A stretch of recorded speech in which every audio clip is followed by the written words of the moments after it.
અત્યાર સુધી મહાભારતની શ્રેણીમાં પાંડવો અને દ્રૌપદીએ પોતાનો 13 વર્ષનો વનવાસ પૂર્ણ કરી લીધો હતો.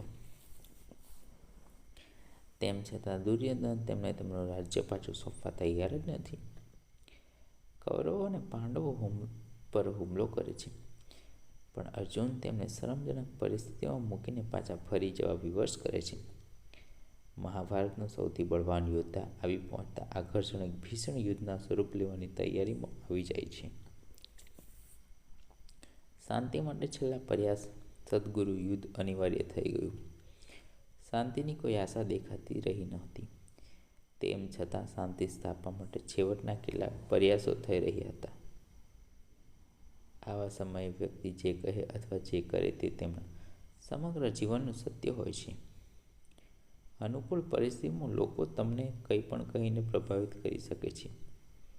પ્રતિકૂળ પરિસ્થિતિમાં કે કટોકટીના સમયે તમે જાણશો કે કોણ કેવું છે, કોણ શું કરી શકે છે, કેટલી હદ સુધી જઈ શકે છે. તેઓને ગમે કે ન ગમે, પરિસ્થિતિ તમને નીચોવી લે છે અને તે સમયે એ જ માણસ સાવ અલગ જોવા મળી શકે છે. કટોકટી માણસનું નિર્માણ કરે છે, જેને સાવ નકામા સમજતા લોકોને મહાન નીકળી શકે છે, અને જેને તમે મહાન સમજતા હોય તે કહી પણ શકે છે. પણ તે સંકટ આવતા પહેલાંનો સમય હોય છે. જ્યારે સંકટ અનિવાર્ય હોય ત્યારે તમે ખરેખર જાણશો કે કોણ શેનું બનેલું છે. છેલ્લા તબક્કાની શાંતિ વાર્તામાં યુધિષ્ઠિરે કહ્યું, હું યુદ્ધનું કારણ બનવા માંગતો નથી. જો બધી જ વાટાઘાટો અસફળ રહેશે તો શાંતિ સ્થાપવા માટે હું માત્ર 5 નગર સ્વીકાર કરી લઈશ. દુર્યોધન મને ઇન્દ્રપ્રસ્થ, વિપ્રપ્રસ્થ, જયંતા, વર્ણાવત આપી દે. તેની સાથે અમારી યાદો જોડાયેલી છે. 5મું તેની મનપસંદગીનું કોઈ નગર હશે તો પણ ચાલશે.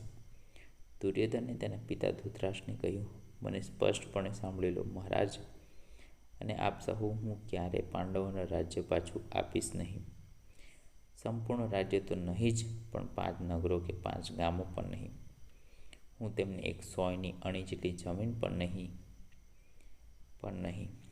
દ્રૌપદીએ કહ્યું, મને યુદ્ધ જોઈએ છે કૃષ્ણ, યુદ્ધ અને માત્ર યુદ્ધ. એક લોહિયાળ યુદ્ધ, જે મેં તે કમનસીબ દિવસે સહન કર્યું હતું, અને ત્યાર પછીના 13 વર્ષ જે વીત્યું તેનો વેર વસૂલવા માટે હું પ્રત્યેક કૌરવનું મૃત્યુ ઈચ્છું છું. અને તે સહુના વડીલો જ્યાં હાજર હતા અને મદદ માટે આજીજી કરી હતી, તો પણ તેઓ કશું ન કર્યું. હું તે સહુને મૃત જોવા ઈચ્છું છું. હું જાણું છું યુધિષ્ઠિર હંમેશા શાંતિ જ ઈચ્છશે. પોતાના અને પોતાના પરિવારને ભોગે પણ તે શાંતિનો માર્ગ લેશે. પણ આજે જ્યારે હું ભીમ, અર્જુન અને નકુલને શાંતિની વાતો કરતા જોઈ રહ્યો છું, તે મારાથી સહન નથી થઈ શકતું. મને કૌરવો સાથે નથી શાંતિ મંજૂર, નથી મિત્રતા. જો તમે મને ચાહતા હોવ કૃષ્ણ, તો મારી જે કંઈ બનવું તેના માટે તમને થોડી પણ સહાનુભૂતિ હોય તો સુનિશ્ચિત કરો કે પાંડવો અને કૌરવો વચ્ચે યુદ્ધ થાય જ. મારા દુશ્મનો રણ મેદાનમાં મૃત પડ્યા હોય અને ગીધ, શિયાળ તેમનું મળતું ચૂંટતા હોય તે જોવું છે. આ દ્રૌપદી હતી. ધૃતરાષ્ટ્રે સંજય શાંતિદૂત તરીકે યુધિષ્ઠિર પાસે મોકલ્યો. સ્વામી, હું મહારાજનો જે સંદેશ આપની પાસે લઈને આવ્યો છું, તે આપે પૂરો સાંભળ્યો નથી. મનુષ્યનું જીવન ટૂંકું જ હોય છે. યુધિષ્ઠિર, શા માટે તેની નનામી ભર્યો અંત લાવશો?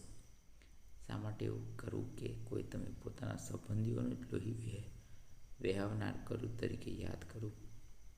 તો આ યુદ્ધની દિશામાં તારું જીવન ન લઈ જા. તમે હારો કે જીતો, છેવટે તો તમે તમારો અંત જ થશે. આ પૃથ્વી પરના રાજ્યમાં આમ પણ શું કિંમત છે? યુધિષ્ઠિર, તારા જેવા ધર્મરાજ માટે પોતાના લોહી માટે જંગે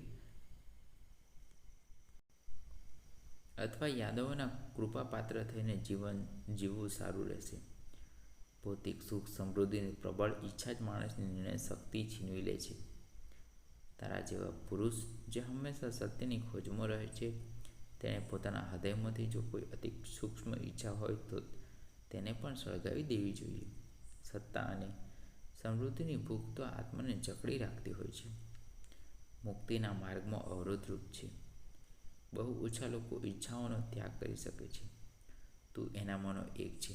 ધર્મરાજ યુધિષ્ઠિર, મારા તને છેલ્લા 2 શબ્દો છે. ક્રોધ તજી દે, જે થયું તે ભૂલી જા અને જંગલમાં પાછો ફરી જા. તારું બાકીનું જીવન મુક્તિની શોધમાં વિતાવ. શાશ્વત ખ્યાતિ અને નિજાનંદ મેળવ, અથવા દ્વારકામાં જઈને કૃષ્ણ સાથે રહે. યાદવોના દાન થકી જીવન વિતાવ. તેઓ તારી બધી જ જરૂરિયાતો અને સગવડનું ધ્યાન રાખશે. તું આટલા વર્ષોથી ધર્મના પંથ પર ચાલ્યો છે. હવે શા માટે પાપની ગલીકૂચીમાં અટવાવું? હું તને આજીજી કરું છું. તું જે લોહિયાળ યુદ્ધની યોજના બનાવે છે તેને પડતી મૂક. શાંતિથી જીવન. સ્પષ્ટ કે શાંતિ સ્થાપનનો પ્રયત્ન નિષ્ફળ જવાનો હતો. અનિવાર્યપણે તેઓ યુદ્ધ તરફ ધકેલાય એવું નક્કી થયું. યુદ્ધ કુરુક્ષેત્રના મેદાનમાં લડાશે, જેમાં પેઢીઓ પૂર્વ પરશુરામે અસંખ્ય ક્ષત્રિયોનો વધ કરીને લોહીની નદી વહાવી હતી. સૈન્ય મેદાનમાં જમા થવા લાગ્યા. કૌરવો પાસે 11 અક્ષણી સેના, પાંડવો પાસે 7 અક્ષણી સેના. તે પ્રમાણે 7:11 હતું. આ યુદ્ધમાં 2 અતિ મહત્વની વ્યક્તિઓ કોઈના પણ પક્ષે ન રહી. એક રૂકમણીનો ભાઈ રુક્ષ્મિક અને બીજો કૃષ્ણનો ભાઈ બલરામ. તેમના કૃષ્ણ સાથેના સંબંધને કારણે તેઓ યુદ્ધની અલિપ્ત રહ્યા. રણ મેદાનમાં દક્ષિણ ભારતનો એક શૂરવીર આવી પહોંચ્યો. એનું નામ બાબરીક હતું. આ પહેલાં તેને કોઈએ જોયો ન હતો. તે બસ 3 તીર લઈને યુદ્ધમાં આવ્યો. કૃષ્ણ અને બીજા બધા ત્યાં હતા અને યુદ્ધની પૂર્વ તૈયારી ચાલી રહી હતી. લોકોએ તેને પૂછ્યું, તારી જોડે બસ 3 તીર કેમ છે? તેણે કહ્યું, એક તીરથી હું બધાને કૌરવોને મારી શકું છું. એક તીરથી હું સહુ પાંડવોને મારી શકું છું. એટલે 3 તીર મારા માટે પૂરતા છે. જ્યારે કૃષ્ણએ આ બડાઈ સાંભળી, એમણે કહ્યું, તું તારી કુશળતા કેમ નથી બતાવતો? તેમણે હજારો પાંદડાથી ભરેલા એક વડના ઝાડ તરફ આંગળી ચીંધીને કહ્યું, ચાલ, હું જોઉં કે એક તીરથી તું કેટલા પાંદડા વીધી શકે છે. એક ગૂઢ વિદ્યાથી સંચારિત થયેલું એક જ બાણ ચલાવીને તેને ઝાડના બધા જ છેદી નાખ્યા. તે તીર ફરતું નીચે ગયું અને છેવટે કૃષ્ણના પગની આસપાસ ઉડવા માંડ્યું, જેની નીચે એક પાંદડું પડ્યું હતું. તીર તેને છેદવા જઈ રહ્યું હતું. કૃષ્ણ બોલ્યો, આ ખૂબ પ્રભાવશાળી છે. તું કોની તરફથી યુદ્ધ લડવાનો છે? બાબરીકે કહ્યું, હું હંમેશા જે હારશે તેની તરફથી લડીશ. હું રોજે જોઈશ. જો કૌરવો હારી રહ્યા હશે તો હું તેમના માટે લડીશ. પાંડવો હારી રહ્યા હશે તો તેમની તરફથી લડીશ. કોઈ પણ સમયે હું જોઈશ અને જેની સેના હારતી હશે હું એની તરફથી લડીશ. કૃષ્ણ જાણી ગયો, જો આ યુદ્ધ તમારી સામેની તરફથી લડે તો તમારે જીતવું જોઈએ નહીં. એ સફળ થવા માટે યોજના હશે. કારણ કે જો આ વીર તમારી તરફથી લડે અને તમે જીતી રહ્યા હોવ તો તે જાણીને તમારી સામેવાળા પક્ષમાં જોડાઈ જશે. તેથી કૃષ્ણએ પૂછ્યું, જો હું તારી પાસે કશુંક માંગું તો તું મને આપીશ? હું ઈચ્છું છું કે એક યોદ્ધાનું માથું કાપી નાખે. બાબરીક બોલ્યો, તમારા માટે હું તેમ કરીશ. મને કહો, તે કોણ છે? કૃષ્ણ પોતાના તંબુમાં ગયો એક અરીસો લઈને બહાર આવ્યો અને બાબરીકની સામે ધરી દીધો. બાબરીક સમજી ગયો કે તે ફસાઈ ચૂક્યો છે, પણ તેને વચન આપ્યું હતું. તેણે એક વિનંતી કરી, પરે હું છેદ દક્ષિણથી આ ભવ્ય યુદ્ધ જોવા માટે આવ્યો છું. હું પોતે એક યોદ્ધા છું. મારે ભવ્ય યુદ્ધને આપવું છે. તેઓ યુદ્ધના મેદાનમાં બાબરીકનું મસ્તક કેવી રીતે ગોઠવ્યું, જેથી સંપૂર્ણ રીતે યુદ્ધ જોઈ શકે. અને થયું એવું કે યુદ્ધ થઈ રહ્યું હતું ત્યારે તે કોઈ પણ રીતની કાર્યતા જોતો, કંઈ પણ હાસ્યાસ્પદ થતું જોતા તો તે એવું અટ્ટહાસ્ય હતું કે એક સાથે ઘણા યોદ્ધાઓની હિંમત તૂટી જતી. માત્ર અટ્ટહાસ્ય આવી વિસર્ગતિ સર્જી શકતું હતું. જ્યારે યુદ્ધનું સમાપન થયું ત્યારે પાંડવોના બધા યોદ્ધાઓ વચ્ચે વિવાદ થવા માંડ્યો કે યુદ્ધમાં કોનું યોગદાન ઘણું મહત્વનું હતું. તેથી તેઓ યુદ્ધ જીત્યા. ત્યારે કૃષ્ણએ આ બાબતે પૂછવામાં આવ્યું ત્યારે કૃષ્ણએ સમાધાન કરતાં કહ્યું કે બાબરીકને શીશે સંપૂર્ણ યુદ્ધ તેની નજર સામે જોયું છે.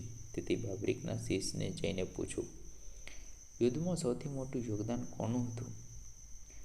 જ્યારે બધા યોદ્ધાઓ બાબરીકના શિષ્યને આ બાબતે પૂછે છે ત્યારે બાબરીક તેને જણાવે છે કે સંપૂર્ણ યુદ્ધમાં તેને કૃષ્ણના સુદર્શન ચક્રને જ ફરતું જોયું છે. બધા યોદ્ધાઓનો સહાર સુદર્શન ચક્રએ જ કર્યો છે. તેથી મહાભારતના યુદ્ધમાં સૌથી મહત્વની ભૂમિકા શ્રી કૃષ્ણની જ હતી. આ સાંભળતા જ બધા યોદ્ધાઓનો ગર્વ ઉતરી ગયો. ત્યારબાદ શ્રી કૃષ્ણએ બબરીકના શિશને તેના ધડ સાથે જોડીને તેના શરીરને ફરીથી સજીવન કર્યું અને તેના બલિદાનનો બારોબાર વખાણ કર્યા અને તેને વચન માંગવાનું કહ્યું. બાબરીકે શ્રી કૃષ્ણને પ્રણામ કરી નમ્રતાથી કહ્યું કે આ યુદ્ધ જોઈને તેને સંસાર પ્રત્યે વૈરાગ્ય આવી ગયું છે. તેથી તેને હવે જંગલમાં જઈને સંન્યાસી જીવન જીવવું છે.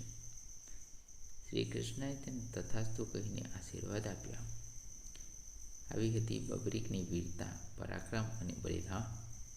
ખરેખર મહાભારતના યુદ્ધ વખતે બબરીક સર્વશ્રેષ્ઠ યોદ્ધા હતો. રાજસ્થાનમાં બબરીકની ખાટુ શ્યામ નામથી પૂજા થાય છે, જ્યારે ગુજરાતમાં બળિયા દેવ તરીકે ઓળખાય છે. જય શ્રી રામ.